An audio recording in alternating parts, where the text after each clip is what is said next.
So this is the new sleeve bodies. So this bracket also works as an end stop bracket. It's the same as I have over here.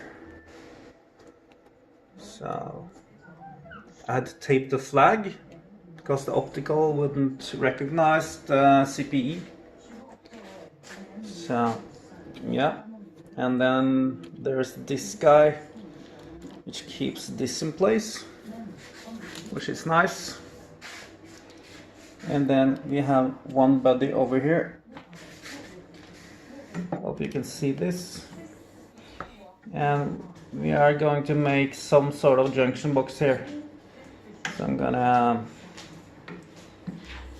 connect everything at this point on the outside.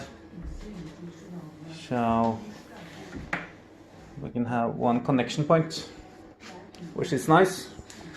Then we can quickly change hot ends and so and thermistors or whatever if there's any need for that. So that's the new sleeve buddies or loom buddies, whatever you want to call it.